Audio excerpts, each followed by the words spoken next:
जिंदगी से प्यार करना हमें एक डॉक्टर ही सिखाता है, जिसका ना कोई दिन है ना रात है, जिंदगी बस सेवा के ही नाम है। नमस्कार, मैं अनिल अग्रवाल आपके सवाल कार्यक्रम से आपका स्वागत करता हूं। आज हमारे साथ है एसएमएस हॉस्पिटल की एचओडी डॉक्टर नित्या व्यास जी। डॉक्टर साहब, आपका बहुत बहुत स्वागत है हमारे कार्यक्रम में। नमस्कार, थैंक यू एंड नमस्कार। डॉक्टर साहब, मैं सबसे पहले तो ये जानना चाहता हूं, आप अपनी सफलता को किन शब्दों में परिभाषित कर सकती हैं?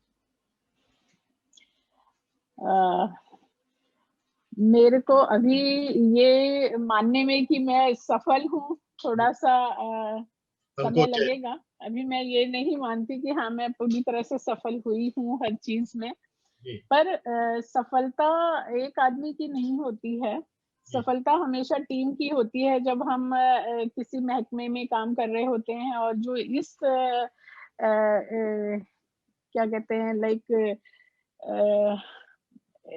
तरह का काम होता है, जैसे ये पेंडेमिक जैसा काम है, जी। उसमें तो ये टीम वर्क है। ओके। सफलता एक जने से तो हो ही नहीं पाएगी। ओके। सारी चीजें मैं श्रेय देती हूँ हमारे सरकार को, जी। जिसने कि हर चीज में एक मानस बना लिया था। मंशा थी सरकार की कि हम कोविड से जी। अच्छी तरह से निपटेंगे। बहुत ही अच्छा उन्होंने सारा इंतजाम रखा कि जी। हर चीज जो जरूरत थी वो प्रोवाइड की गई। हम्म। फिर हमारे प्रिंसिपल साहब हैं जो बहुत ही पॉजिटिव थे। जो चीज हमें चाहिए थी कुछ भी काम करने के लिए वो सब दिलाई गई।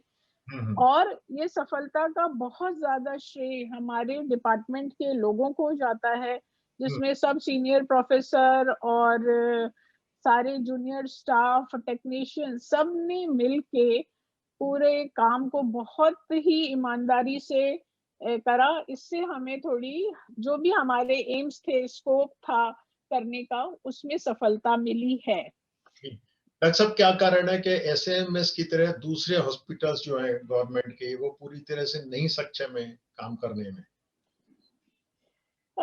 डेफिनेटली हमारा जो डिपार्टमेंट है एसएमएस में, मैं माइक्रोबायोलॉजी की बात करती हूँ और भी सारे डिपार्टमेंट्स जो एसएमएस के हैं, जी। वो सब में एक तो जो लोग काम कर रहे हैं उनका मानस होता है काम करने का।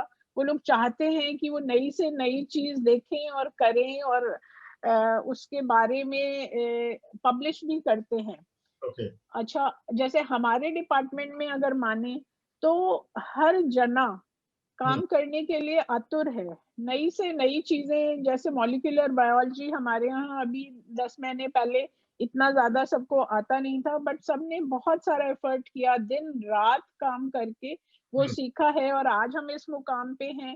कि राजस्थान के सारे जो मॉलिक्यूलर टेस्ट लेबोरेटरीज हैं उनको हम लोग गाइड कर पाते हैं। उनकी जो भी छोटी-मोटी प्रॉब्लम्स हो या बड़ी हो, हम उन सबको सॉल्व करने की पूरी कोशिश करते हैं। जो किट्स वगैरह खरीदे जा रहे हैं, क्योंकि कोविड के टाइम पे काफ़ी सारी किट्स ना नई-नई आई हैं जिनका वैलिडेशन होना चाहिए और वो नई है किट्स, तो हम लोग उनको भी परखते हैं। We do the quality control, quality check of all these kits, ताकि राजस्थान में टेस्टिंग जो है वो सबसे बेहतर हो, क्वालिटी की हो, कोई गलत रिपोर्टिंग ना हो सके। तो ये सब एक मैनेजमेंट का कमाल है या आप लोगों का कमाल है या कोऑर्डिनेशन का कमाल है, जिससे दूसरे डॉक्टर्स या मैं सोचती हूँ मैनेजमेंट और कोऑर्डिनेशन बहुत ज़रूरी है इसमें। ऊपर से देखा जाए तो जो सेक्रेटरी हैं उस लेवल से लेके मैनेजमेंट बहुत अच्छा हुआ है।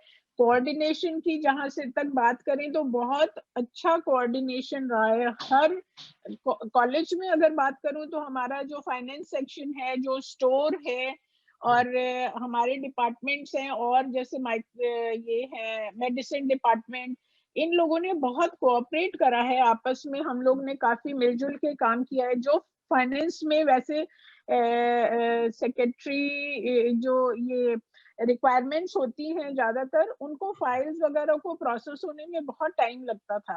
ओके। पर इसमें कोविड में इतना अच्छा कोऑर्डिनेशन रहा है कि उन्होंने जैसे सुबह हमने कुछ माँगी चीज़, उन्होंने हमें दोपहर तक भी उपलब्ध करवाई है। स्टोर वालों ने फोन कर करके लोगों से सामान मंगा के हमें दिया है ताकि हम लोग अपना काम कर सके।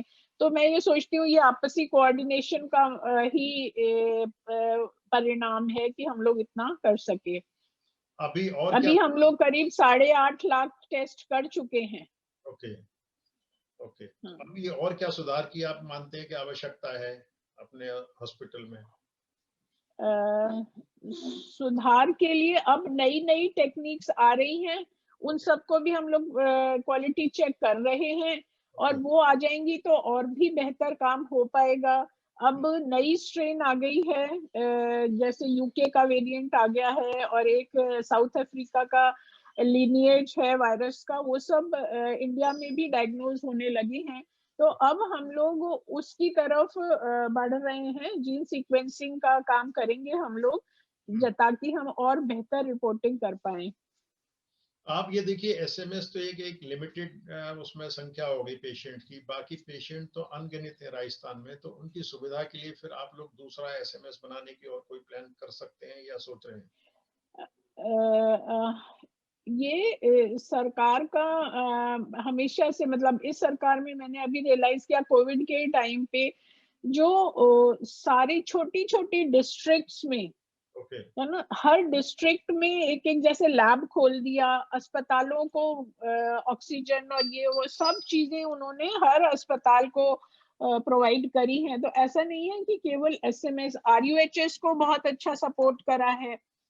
बाकी हर मेडिकल कॉलेज और डिस्ट्रिक्ट लेवल पे जितनी अच्छी से अच्छी सुविधाएं हो सकती थी कोविड से निपटने के लिए वो करी गई हैं। एसएमएस को ही सपोर्ट हुआ हो ऐसा नहीं है।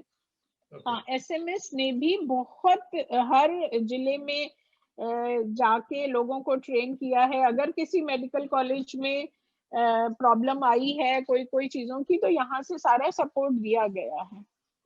डॉक्टर साहब, जैसे आजकल देख लें मेडिकल प्रोफेशन में बहुत सी खामियां आ रही हैं, तो उसको सुधारने के लिए भी आप लोग कोई प्रोग्राम बना रहे हैं? नहीं, मेडिकल प्रोफेशन में खामियां किस तरह की? जैसे बहुत से जैसे प्राइवेट जगह जबरदस्ती टेस्ट करा देना, सर्जरी करा देना, गलत दवाइयां दे देना, इस तरह की बहुत से एक आम आदमी को, पेशेंट को जो प्रॉब्लम फेस करनी पड़ती है, तो इनके लिए चेक के लिए कोई सिस्टम आप लोग बना सकते हैं या सोच रहे हैं? ज्यादातर ये जो हॉस्पिटल्स हैं ये एनएबीएच से वो होने चाहिए सर्टिफाइड, या लैब्स होती हैं उनको एनएबीएल सर्टिफिकेट होना चाहिए। इससे ये इस तरह की चीजों पे काफी लगाम लग जाएगी। और मेरे को हमें ऐसा भी महसूस होता है कि हो सकता है ये प्रॉब्लम इतनी बड़ी नहीं हो, क्योंकि डॉक्टर्स भी इंसान ही हैं। ऐसा नहीं कर सकते कि किसी को मतलब ये कहे कि हाँ हमने आपका ट्रीटमेंट कर दिया और हुआ नहीं है ट्रीटमेंट, ऐसा नहीं होता है। वो करते हैं, पूरा अपनी कोशिश पूरी करते हैं, पर कुछ थोड़ा मीडिया में और इसमें कुछ हर जगह कोई कोई केस तो होता ही। अगर आप जुडिशरी में जाएं, जैसे एक जगह कुछ जजमेंट होता है, दूसरे कोर्ट में जाते हैं फिर कुछ और हो जाता है, तीसरे कोर्ट में कुछ और हो जाता है। इस तरह के डॉक्टरी में भी ह्यूमन बीइंग ही तो है जो कर रहा है। तो और एक जने ने ये समझा तो दूसरा जना कुछ और भी समझ सकता है। ऐसा एसओपी नहीं होता कि नहीं ये यही चीज है इसलिए इसका यही ट्रीटमेंट होना चाहिए। ट्रीटमेंट के भी बहुत सारे वेरिएशंस हैं कि आप ये कर सकते हो या ये ट्रीटमेंट ले लो या दूसरा ट्रीटमेंट ले लें। अच्छा, आप क्या कोई आयुर्वेद इलाज की भी कोई व्यवस्था है एसएमएस में? इसका मुझे पता नहीं है, आयुर्वेद का हम लोग नहीं करते हैं। अच्छा, कोई ऐसा विंग भी? एसएमएस में एसएमएस आयुर्वेद विंग कोई हो ऐसा मेरे नॉलेज में नहीं है। ओके डॉक्टर साहब, कोविड वायरस की जो वैक्सीन आई है इसके बारे में कुछ कहेंगे आप? हाँ, कोविड की जो वैक्सीन आई है बहुत दिनों से इंतजार था हमें इस चीज का। कोविड वैक्सीन आने का सब लोग स्वागत कर रहे हैं। हम सोच रहे हैं कि ये कोविड वैक्सीन जो है काफी कारगर होनी चाहिए। जो हम लोगों ने अभी तक इसके बारे में पढ़ा है, वैक्सीन काफी कारगर होनी चाहिए। अब आगे समय ही बता पाएगा कि इसका असर होता है, और होता है तो कितने दिन के लिए होगा। जो रीवैक्सीनेशन है वो कब होगा, बूस्टर डोजेस कब लगनी चाहिए, ये सब समय ही बता पाएगा। ओके, अभी जो इन्होंने टेस्ट करे हैं उनमें तो सब बहुत ही अच्छा आ रहा है इफेक्ट्स उसके। ठीक है। आपका डॉक्टर बनने के पीछे क्या राज था, क्या सपना था? आप डॉक्टर का कैसे ये बहुत ही पर्सनल वो है। मेरे फादर, मैं जब बहुत छोटी थी तभी वो एक बीमारी होती है ब्रोंकिक्टेसिस, उससे वो चले गए थे। फिर ओके, जब मैं मतलब मैं थोड़ी बड़ी हुई तो मेरी मदर को भी कैंसर हो गया। तो इसलिए मेरे को ऐसा मन में था कि मैं ना डॉक्टर बनूं और बीमारियों के लिए इलाज निकाल सकूं, ताकि कोई ऐसी बीमारी से लोग जल्दी से ना चले जाएं, उनका इलाज हो सके। ये आप मेरा एक बहुत बड़ा ओके, आप कुछ लिखते भी हैं मेडिकल साइंस के बारे में या कुछ क्योर के बारे में, कुछ प्रिवेंशंस के बारे में? हम लोग कुछ-कुछ जैसे जो काम करते हैं, उसको हम लोग पब्लिश करते हैं, काफ़ी पब्लिकेशंस हैं मेरे, हुँ, तो वो सब नेशनल, इंटरनेशनल जर्नल में पब्लिश हुए हैं। ओके, वो हम ज़रूर लिखते हैं, कुछ एक किताब लिखने की अभी चल रही है, देखते हैं वो भी पब्लिश हो जाएगी थोड़े टाइम में। ओके। आपका डॉक्टर साहब क्या ड्रीम है अब लाइफ में क्या करने का? क्या अचीवमेंट कर चुके हैं, क्या करना बाकी है? अ, मैं मन से साइंटिस्ट हूँ। मेरे ओके, को लगता है कि और साइंस में और आगे बढ़े। हुँ, टेक्नोलॉजी इतनी ज़्यादा एडवांस हो चुकी है कि हुँ, अब हम लोग जैसे ह्यूमन जीनोम है, उसको ही हम लोग पूरा पढ़ पाते हैं, उससे पता चल सकता है। जैसे मैंने पहले भी कहा था कि ये कुंडली होती है जीनोम, तो उससे बीमारियों के बारे में पता चल जाए और उनको कैसे हम ठीक कर सकते हैं एट जेनेटिक लेवल।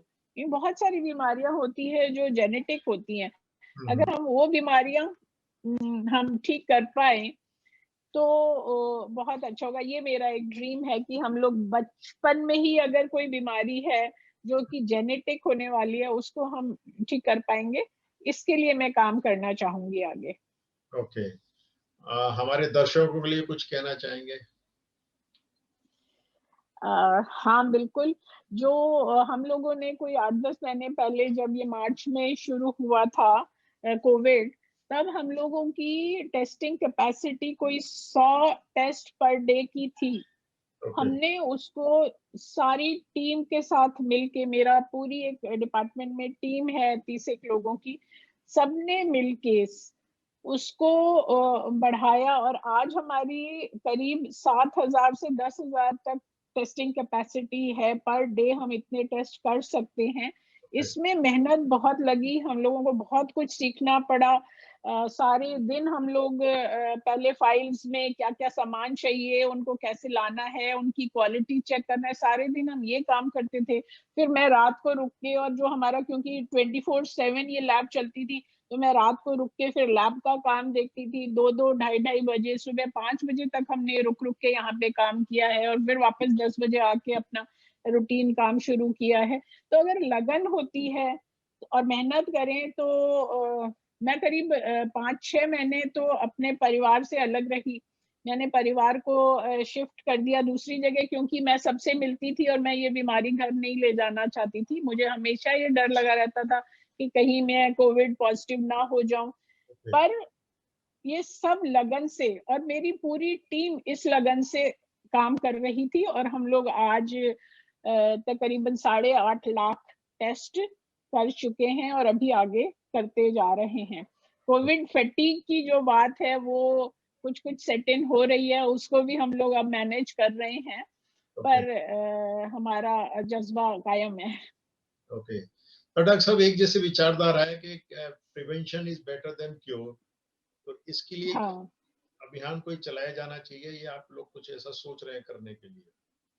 अगर हम कोविड की, अभी आजकल क्या सारी बात कोविड पे आके सिमटी हुई है, तो कोविड में definitely prevention is better than cure, okay, है ना? और वैसे भी हर बीमारी के लिए prevention is better than cure ये होता है, बट स्पेशली कोविड में ये बहुत इंपॉर्टेंट है। जो ये तीन इन्होंने बताए हुए हैं कि मास्क लगाएं और हाथ धोएं और सोशल डिस्टेंसिंग करें, ये बहुत कारगर हैं। आप अगर मतलब समझें तो मैं करीब 10 महीने से इसमें काम कर रही हूँ। मैंने ये चीजें फॉलो करी, मैंने सोशल डिस्टेंसिंग रखी, मैंने मास्क लगाया और हाथ बराबर सैनिटाइज करे या साबुन से धोए हैं, तो अभी तक मैं इससे बच पाई हूँ। जबकि मेरा हर रोज बहुत सारे लोगों से मिलना जुलना, मीटिंग करना और ये सब रहता है, पर हम बचा पाए हैं। तो डेफिनेटली प्रिवेंशन जो है उसके ये 3 तरीके कोविड में काफी कारगर हैं।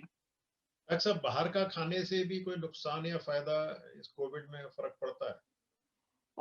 कोविड में खाने का ज्यादा रोल नहीं है। अभी तक जो हमने रिसर्च पेपर्स और वो सब पढ़े हैं उसमें कोविड का खाने से रोल नहीं है, क्योंकि खाना तो ना लाइक हम लाइक पेट में जाता है और ये वायरस जो है वो लंग में या अपर रेस्पिरेटरी इन्फेक्शन करेगा पहले और फिर नीचे जाएगा। तो इसलिए इसका रोल है नहीं, ऐसा सब रिसर्च में सामने आया है। ओके, चलिए डॉक्टर साहब, बहुत-बहुत धन्यवाद, आपने अपना बेशकीमती समय दिया। हमारे चैनल के लिए 2 शब्द बोलना चाहेंगे? आपका चैनल बहुत ही मतलब इस तरह से सबको साथ में लेके और सबकी बात रखना चाहता है, इसके लिए मैं बहुत आभारी हूँ आपके चैनल की। और मैं शुभकामनाएं देती हूँ कि आपका चैनल बहुत सब जगह देखा जाए और मशहूर हो। चलिए डॉक्टर साहब, बहुत-बहुत धन्यवाद आपका, आपने धन्यवाद, धन्यवाद।